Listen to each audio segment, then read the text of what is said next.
inbreeding redneck racist, Sean Hannity could give two shits whether 45 is guilty or not. No matter what they put out about 45, the inbreeding racist Sean Hannity would still bounce up and down on Donald's dick like nothing before. It has long been obvious that Republicans would ultimately converge on this final defense of 45, even if he did everything he has been accused of doing, and perhaps a lot more that we don't know about. It's absolutely fine. They could give two shits. We now have a particularly ugly preview of what this defense may look like as 45 Senate trial gets underway. On the inbreeding racist redneck Sean Hannity's Thursday night show, former Republican National Committee Chair Reince Priebus said, "Sometimes the best defense is the so what defense. If everything the Democrats said is true, which it is, it's still not impeachable. Technically, it is. It's impeachable that 45 withheld aid from Ukraine, which legally you're not allowed to do that, and it's also impeachable that he pressured Ukraine into trying to investigate the Bidens. If everything Lev Parnas said is true, it's still not impeachable. Technically, it is. That's what this is all about." The inbreeding redneck racist Sean Hannity endorsed the argument. Parnas is the former accomplice of 45's lawyer Rudolph "Dumbass" Giuliani, who just revealed explosive details about 45's scheme to extort Ukraine into doing dirty political deeds. The inbreeding redneck racist Sean Hannity segment is a fog machine of disinformation and incoherence, but the whole thing is must-watch TV. It features arguments that set up the claim that there's nothing wrong with anything 45 did. Technically, there is. This will be a key to his defense and to justifying making the trial as much of a cover-up as possible. Central to the so what defense is the idea that 45 was 100% incorrect. Was 100% correct in pressuring Ukrainian President Zelensky to announce an investigation into the then Vice President Joe Biden's ousting of Ukrainian prosecutor because that was, as 45 tells it, corrupt.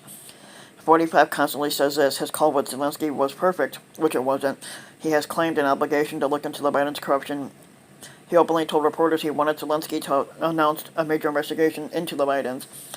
On the inbreeding racist redneck Sean Hannity show, it was treated as a given that Biden and his son Hunter acted corruptly, but not 45. In demanding an investigation, Hannity said 45 carried out his duty, which he did. That was not part of his duty.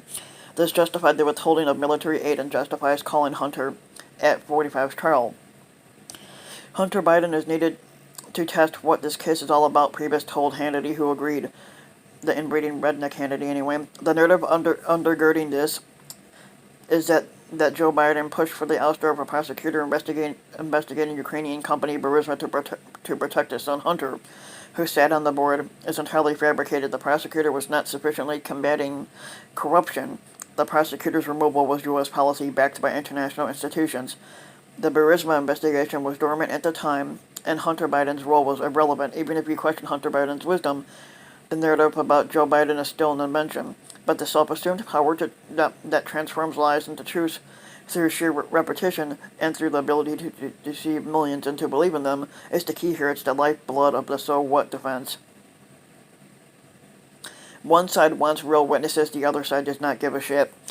In the real world, Hunter Biden has zero direct knowledge of the conduct for which 45 was impeached, but the demand to hear from him can, through discrimination, be placed on a plane of equivalence with the Democratic demand for former National Security Advisor John Bolton and acting White House Chief of Staff Mick "Dumbass" Mulvaney, who actually can testify directly to 45's motives in freezing the military aid. The game is this: testimony from the corrupt Bidens is necessary to show 45 was right to be concerned about corruption, and thus to withhold military aid, and 45 is as fucking corrupt as they come. So Republicans muster 51 GOP votes for no witnesses, as Senate Majority Leader Mitch McConnell hopes they will. The spin will be that this was a fair outcome because we didn't hear from witnesses on either side. The so what defense flows into the claim that we didn't hear from witnesses who could show 45 acted correctly all along. Neither side gets it either way.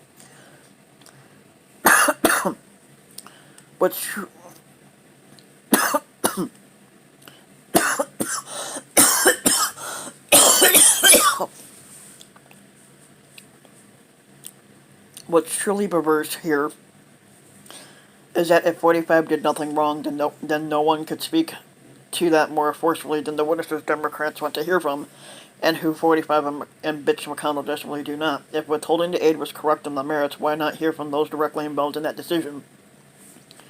The answer is that 45 and Mitch McConnell know 45 did engage in profoundly corrupt, impeachable conduct. 45 used the power of his office and the condition of official acts, including withholding hundreds of millions of dollars in appropriated military aid from a vulnerable ally, to strong-arm that ally into manufacturing disinformation to corrupt the 2020 election on his behalf.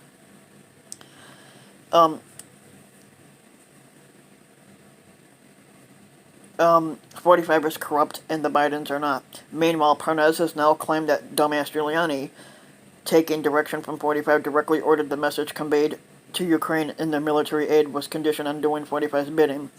Priebus says that even if Parnas' claim is true, so what?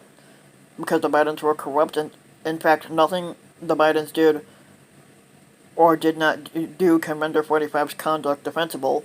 A nonpartisan government watchdog has concluded that withholding the military aid was illegal and may account to a criminal conspiracy to solicit a bribe from Ukraine. And the Biden narrative is that it justifies the so what if he did defense just made it up. 45 cannot make it true, which leaves only his corrupt motive, getting a foreign ally to smear a 2020 rebel behind. The so what defense relies on neutral media portraying what's to come as a partisan combat without clearly conveying that one side's narrative has been entirely fabricated for purely instrumental purposes, and so that side has zero interest in learning the full truth about what actually did happen. But as the inbreeding redneck Sean Hannity notes, we can choose a world in which facts matter, which according to Foe and the Republicans, the facts don't matter no matter what you put out. In such a world, the two sides' arguments cannot be sanitized into equivalence with phrases like partisan combat. In such a world, the so what defense must neutrally be described as a so what if he's guilty defense. Biden did not engage in corruption in Ukraine. 45 actually did do the things he's accused of, not out of defensible motives, but out of profoundly corrupt ones. If Republicans converge on the so what defense, their merger with 45's actual unvarnished position that he has the absolute authority to abuse his power, and in any manner he sees fit, and they could give a shit.